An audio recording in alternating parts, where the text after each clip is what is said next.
અમરેલી જિલ્લામાં આવેલા ધારી તાલુકાના ગોપાલગ્રામ ઓપી ઝાટકિયા હાઈસ્કૂલ ખાતે મિલેનિયમ કંપનીના માલિકની સૂચના મુજબ ગોપાલગ્રામ સરકારી શાળા ખાતે કાર્યક્રમનું આયોજન કરવામાં આવ્યું, જેમાં કંપનીમાં નોકરિયાતની જરૂરિયાત હોય ત્યારે શાળાના વિદ્યાર્થીઓને માહિતી આપવામાં આવી, જેમાં શાળામાં અભ્યાસ કરતા વિદ્યાર્થીઓને કેરિયર માટે ઉજ્જવળ તક મળે તે માટે કાર્યક્રમનું આયોજન કરવામાં આવ્યું હતું, જેમાં મિનલબેન ઝાટકિયા અને મિલનભાઈ ઝાટકિયાની સૂચના મુજબ કાર્યક્રમનું આયોજન કરવામાં આવ્યું હતું। મિથિલી મેમ અને મિલનભાઈની અંડરમાં અમે કાર્યક્રમ આખો અહીંયા ડિસાઈડ કરેલો હતો કે જ્યાં આપણે છોકરાઓને કંપની શું કરે છે, કયા કયા ફિલ્ડમાં કામ કરે છે એનું એક નોલેજ આપતા હતા। હવે બેઝિક આનું કામ શું હતું કે આની ઉપરથી છોકરાઓને કયા ફિલ્ડમાં આગળ જવું, કઈ લાઈન લેવી, ક્યાંથી એનું કરિયર બની શકે, કઈ રીતે નોકરી મળી શકે, એના માટેનો અમારો આખો પર્પઝ હતો।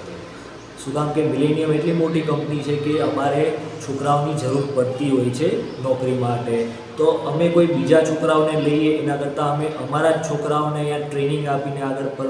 પ્રમોટ કરીએ તો એ અમારા માટે બહુ સારું રહે। તો એના માટે અમે આવું એક ઇનિશિયેટિવ બેઝિક લેવલથી આજ સ્ટાર્ટ કરેલું હતું કે જેમાં પહેલાં અમે છોકરાઓને આ ટ્રેનિંગ આપી છે। હવે એ જે રીતે આગળ વધે છે એના પ્રમાણે અમે એને આગળ વધારવા માટે કે કરિયરમાં કયા જગ્યાએ જવા માટે એને ગાઈડન્સ આપશું। એના પ્રમાણે એ લોકો કોઈ ફિલ્ડમાં આવે છે તો અમે એને પછી અમારા લેવલની ટ્રેનિંગ આપશું જેને નોકરીમાં કામ આવશે, અને પછી અમે એને સીધા અમે હાયર કરી શકીએ જે રીતની અમારી રિક્વાયરમેન્ટ હોય એવી રીતે। તો બેઝિક પર્પઝ એ જ હતો કે છોકરાઓને એક તો ખબર પડે કે આગળ શું કરવાનું છે, 10મા પછી 12મા પછી કયા કયા ફિલ્ડમાં જવાનું છે, અને પછી એનું એક નોકરી માટે કે કરિયર માટે એ લોકો આગળ વધી શકે એના માટેનો પ્રોગ્રામ હતો 2 દિવસનો। પ્રતાપવાડા, દિવ્યાંગ ન્યૂઝ, ધારી, અમરેલી।